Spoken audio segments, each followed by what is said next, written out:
Assalamualaikum warahmatullahi wabarakatuh. Perkenalkan, kami dari kelompok 6. Nama saya Aditya Kuku Sejati. Tuh. Halo, perkenalkan nama saya Sylvia. Perkenalkan, nama saya Haryo Bimo Yaskauri. Nah, di sini kami akan mempresentasikan tentang e-commerce marketing and advertising concept. Nah, selamat menyaksikan videonya. Pada chapter 6 ini terdapat 4 subbab. Yang pertama adalah consumer online, the internet audience, and consumer behavior. Yang kedua adalah digital commerce, marketing and advertising strategies and tools. Yang ketiga adalah internet marketing technologies. Yang keempat adalah understanding the cost and the benefits of online marketing communication. Kesempatan kali ini saya akan membahas pada subbab yang pertama, yaitu konsumen online, perilaku pengguna internet, dan perilaku konsumen. Jadi sebelum sebuah perusahaan mulai menjual produknya secara online, mereka harus terlebih dahulu memahami seperti apa orang yang akan mereka temukan secara online dan bagaimana orang-orang tersebut berperilaku di pasar online.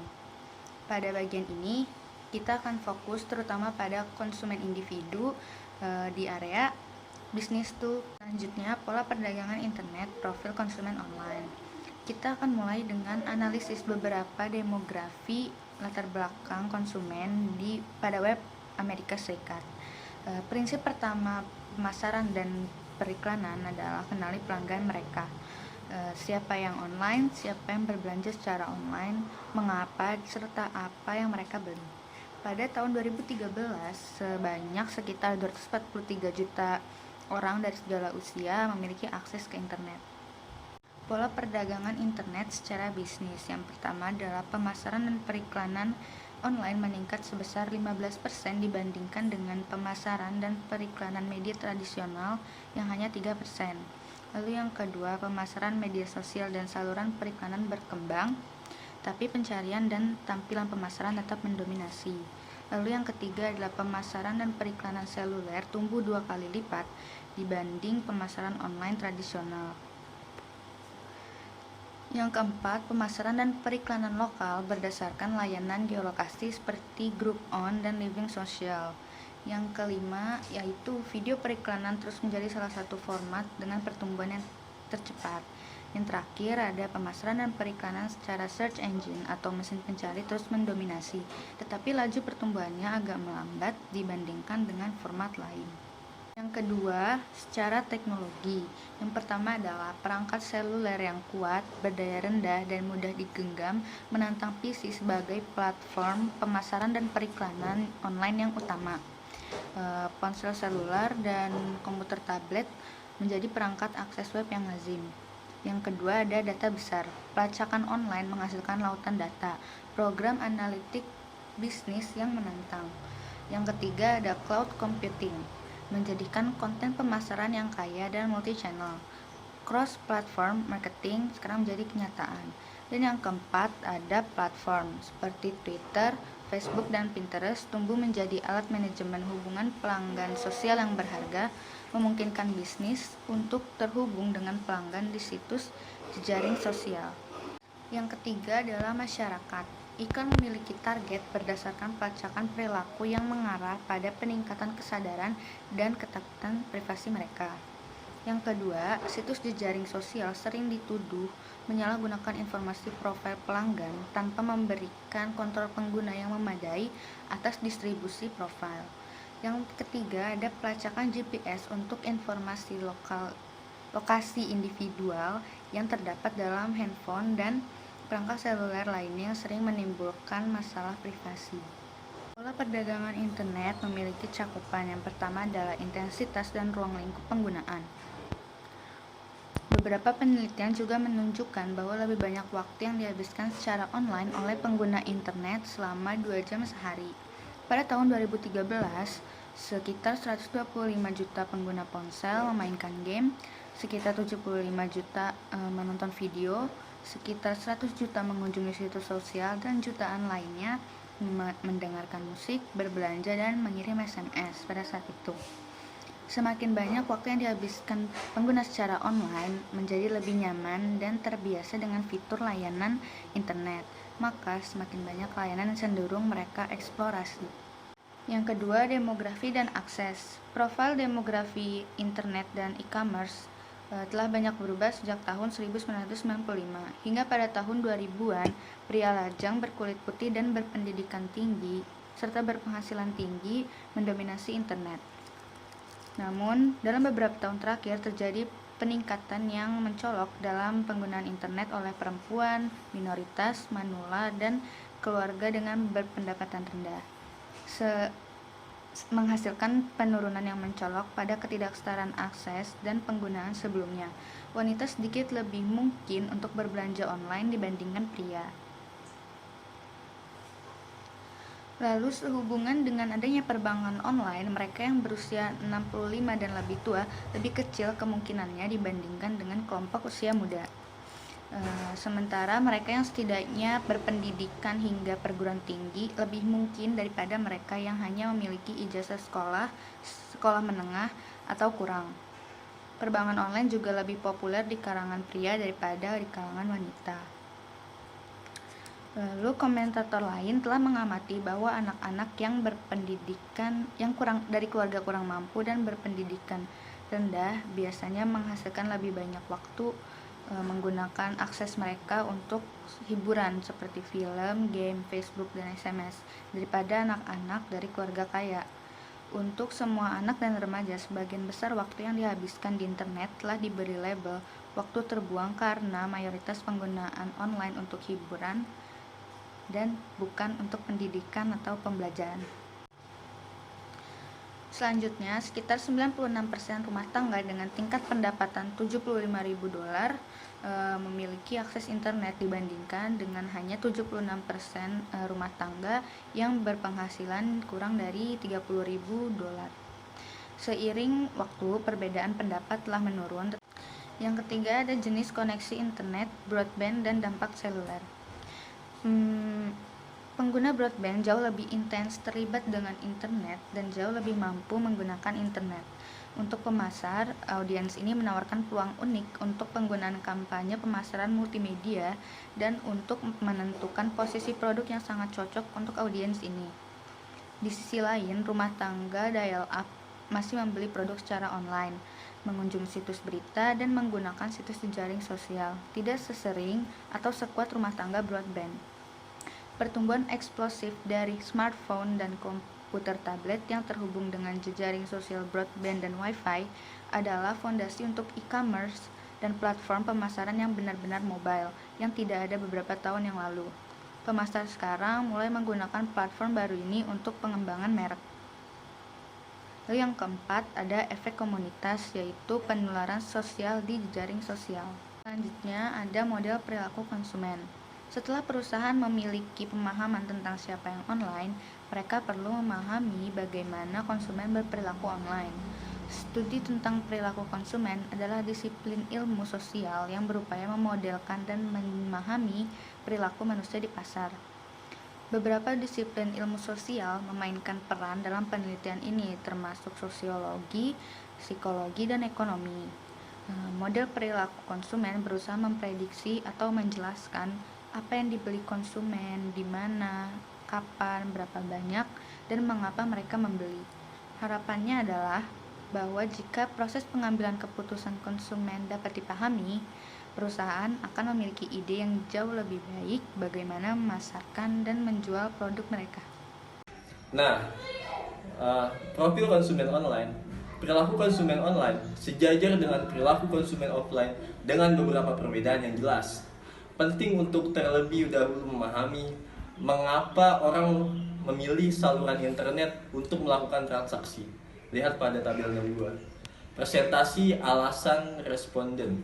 Kenyamanan berbelanja 24 jam sebesar 35,1%. Lebih mudah membandingkan harga 33,1%. Penawaran pengiriman gratis 31,5%. Tidak ada orang yang seperti di mall atau toko tradisional 30,8%, lebih nyaman berbelanja online 29,2%, lebih mudah menemukan barang secara online daripada di toko sebesar 17,5%, variasi yang lebih baik secara online 17,4%, tidak ada pajak penjualan 14,9%, pengiriman langsung ke penerima hadiah 13,8%, yang terakhir lebih mudah membandingkan produk sebesar 11,4%. Nah, selanjutnya ada keputusan membeli online. Tahap-tahap proses keputusan konsumen pada dasarnya sama. Apakah konsumen itu offline atau online? Di sisi lain, model umum perilaku konsumen memerlukan modifikasi untuk memperhitungkan faktor-faktor baru dan fitur unik dari internet yang menginginkan peluang baru untuk berinteraksi dengan pelanggan online juga perlu diperhitungkan. Model umum perilaku konsumen untuk fokus terhadap terkait pengguna, karakteristik produk, dan fitur situs web bersama dengan faktor-faktor tradisional seperti kekuatan merek dan komunikasi, pasar spesifik atau periklanan, dan pengaruh jaringan sosial online dan offline. Nah, selanjutnya ini adalah contoh model perilaku konsumen online. Nah, selanjutnya, pembelanja dan penjelajah dan pembeli. Sekitar 89% pengguna internet Amerika Serikat usia 14 tahun dan lebih tua berbelanja online, baik dengan meneliti produk atau dengan membeli produk secara online. Persentase mereka yang benar-benar membeli telah meningkat sekitar 73%. Hanya sekitar 11% yang tidak membeli atau berbelanja online. Pertimbangan ini sangat menyarankan bahwa e-commerce dan perdagangan tradisional digabungkan dan harus dilihat oleh pedagang atau peneliti sebagai bagian dari rangkaian perilaku konsumsi dan bukan sebagai alternatif radikal satu sama lain. Selanjutnya, untuk apa konsumen belanja dan membeli online? Anda dapat melihat penjualan online secara kasar dibagi menjadi dua kelompok, tiket kecil dan barang besar. Barang-barang besar termasuk peralatan komputer dan barang elektronik konsumen, di mana pemesanan dapat dengan mudah lebih dari 1.000 US dollar. Barang-barang kecil termasuk pakaian, buku, perlengkapan, kesehatan, dan kecantikan, atau perangkat lunak seperti lainnya, seperti video dan mainan. Rata-rata pembeli biasanya kurang dari 100 dolar per hari. Nah, selanjutnya tindakan yang disengaja. Bagaimana membeli temukan vendor online? Mengingat prevalensi iklan banner yang seperti klik di sini gitu, yang biasanya yang terdapat di kita kalau buka suatu aplikasi kan ada biasanya klik di sini gitu. Orang mungkin berpikir pelanggan didorong ke vendor online dengan keputusan mendadak. Bahkan hanya sebagian kecil pembeli mengeklik spanduk untuk menemukan vendor pembeli e-commerce sangat disengaja. Biasanya mereka adalah browser yang fokus menyampaikan produk perusahaan dan layanan tertentu. Begitu mereka online, mayoritas konsumen menggunakan pencari sebagai metode penelitian pilihan mereka untuk membeli suatu produk. Nah, selanjutnya ada kepercayaan, utilitas, dan peluang dalam pasar online. Tradisi penelitian yang panjang menunjukkan bahwa dua faktor terpenting dalam bentuk keputusan untuk membeli online adalah utilitas dan kepercayaan. Konsumen menginginkan penawaran, kenyamanan, dan kecepatan pengirim yang sangat baik. Nah, selanjutnya ada strategi ala digital pemasaran dan periklanan komersial. Nah, terdapat isu-isu strategis dan pertanyaan.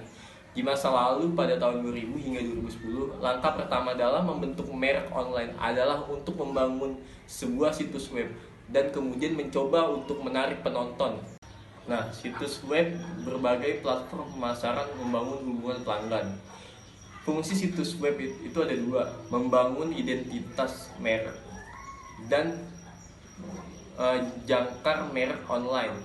Alat pemasaran dan periklanan online tradisional. Di sini terdapat grafik iklan online dari tahun 2004 hingga 2016 yang meningkat.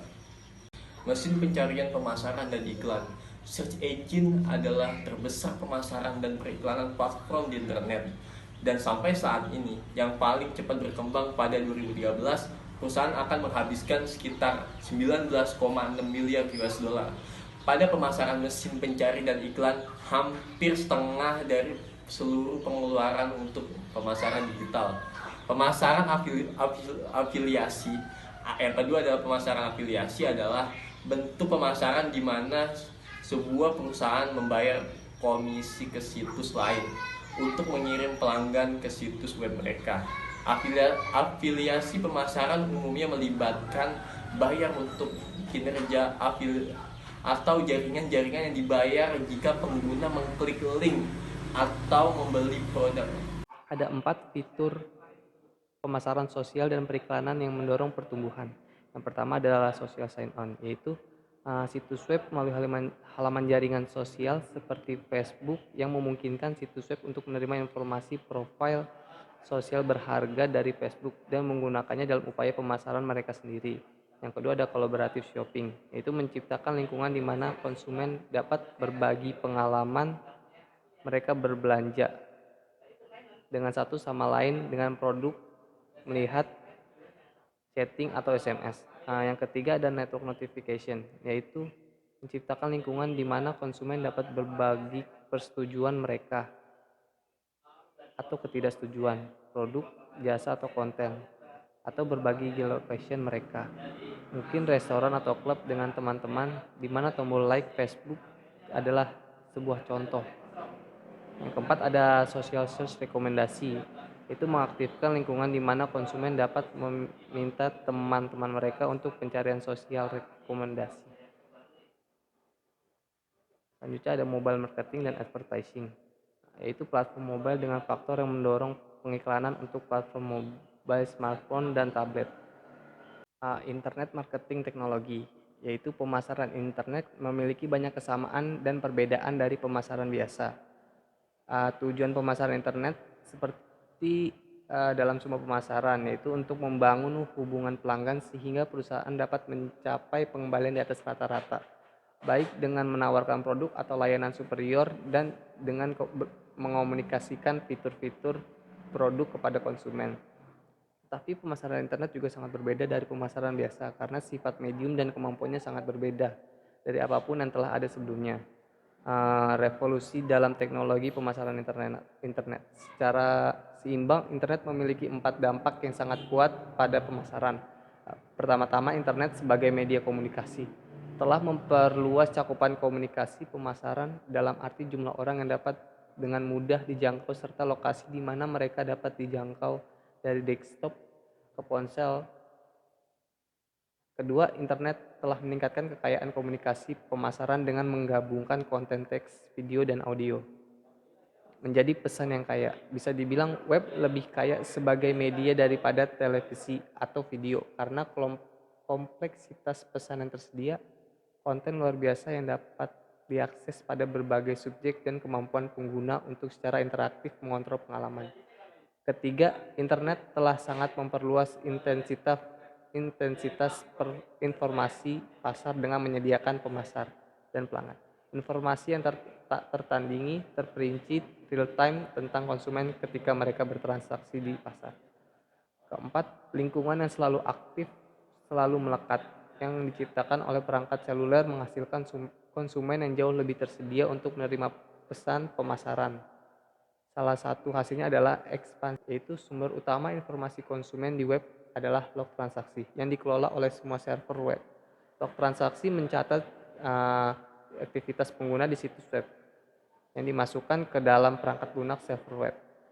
Data log transaksi menjadi lebih berguna ketika dikombinasikan dengan jalur data yang dihasilkan pengunjung, seperti formulir pendaftaran dan database keranjang belanja. Pengguna tertarik melalui cara seperti hadiah gratis atau layanan khusus untuk mengisi formulir pendaftaran. Formulir pendaftaran mengumpulkan data pribadi tentang nama, alamat, telepon, kode pos, alamat email, dan informasi opsional lainnya yang diakui sendiri tentang minat dan selera. Ketika pengguna melakukan pembelian, mereka juga memasukkan informasi tambahan ke dalam basis data keranjang belanja, melengkapi log atau melacak file. Sementara log transaksi menciptakan dasar pengumpulan data online di satu situs menggunakan file pelacakan untuk mengikuti pengguna di seluruh web saat mereka mengunjungi situs lain. Ada 4 jenis file pelacakan, yaitu cookie swar, cookie flash, dan aplikasi program perangkat, basis data, gudang data, penambangan data, dan big data. Itu basis data, gudang data, dan penambangan data, dan berbagai teknik pengambilan keputusan pemasaran secara longgar disebut profiling. Berada di jantung revolusi dalam pemasaran internet. Pembuatan profil menggunakan berbagai alat untuk membuat gambar digital untuk setiap konsumen. Gambar ini bisa sangat tidak eksak, bahkan primitif, tapi juga bisa sedetail karakter dalam novel. Sistem manajemen hubungan pelanggan (CRM). Sistem manajemen hubungan pelanggan adalah teknologi pemasaran internet penting lainnya seperti sistem Customer Relationship Management. Adalah gudang informasi pelanggan yang mencatat semua kontak yang dimiliki pelanggan dengan perusahaan termasuk situs web dan menghasilkan profil pelanggan yang tersedia untuk semua orang di perusahaan. Untuk semua orang di perusahaan dengan kebutuhan untuk mengenal pelanggan. Understanding the cost and benefit of online marketing communication. Memahami biaya dan manfaat komunikasi pemasaran online. Seberapa baik periklanan online bekerja? Apa jenis iklan online paling efektif? Bagaimana cara iklan online dibandingkan dengan iklan offline? Jawabannya tergantung pada tujuan kampanye. Sifat produk dan kualitas situs web yang Anda tuju, jawabannya juga tergantung pada apa yang Anda ukur. Seberapa efektif iklan online dibandingkan dengan iklan offline? Secara umum, saluran online atau email, mesin pencari, iklan bergambar, video, dan pemasaran sosial, seluler, dan lokal sangat baik dibandingkan dengan saluran tradisional. Biaya iklan online. Efektivitas tidak dapat dipertimbangkan tanpa analisis biaya. Pada awalnya sebagian besar iklan daring dijual secara barter atau biaya per 1000 tayangan (CPM). Dengan pengiklanan pembeli tayangan dalam lot 1000 unit, saat ini model penetapan harga lainnya telah dikembangkan, termasuk biaya per klik atau BPK, di mana pengiklanan membayar biaya pranegosiasi untuk setiap klik yang diterima iklan. Biaya pertindakan CPA, di mana pengiklanan membayar jumlah yang telah dinegosiasikan hanya ketika pengguna melakukan di tindakan tertentu seperti pendaftaran atau pembelian dan pengaturan hybrid. Menggabungkan 2 atau lebih model ini salah satu keuntungan dari pemasaran online, bahwa penjualan online umumnya dapat secara langsung berkorelasi dengan upaya pemasaran online. Analisis web perangkat lunak untuk mengukur hasil pemasaran online. Web analistik adalah paket perangkat lunak yang mengumpulkan, menyimpan, menganalisis, dan secara grafik menyajikan data pada setiap tahap dalam konversi pembeli ke proses pelanggan di situs e-commerce. Paket analisis web dapat memberitahu manajer bisnis bagaimana orang mengetahui situs mereka dan dari mana asalnya, misalnya pencarian URL yang dimasukkan sendiri, email, kampanye sosial atau iklan cetak, dan TV tradisional offline, bersama dengan informasi demografis, perilaku, dan geografis. Ini seperti tingkat yang luar biasa, tetapi seperti sebagian besar indikator yang dibahas di dalam bab ini, pengabaian adalah fenomena yang kompleks dan seringkali tidak seperti apa kelihatannya. Sekian dari penjelasan saya, kurang lebihnya tolong dimaafkan. Sekian informasi yang dapat kami berikan tentang chapter 6. Kurang lebihnya mohon maaf. Assalamualaikum warahmatullahi wabarakatuh.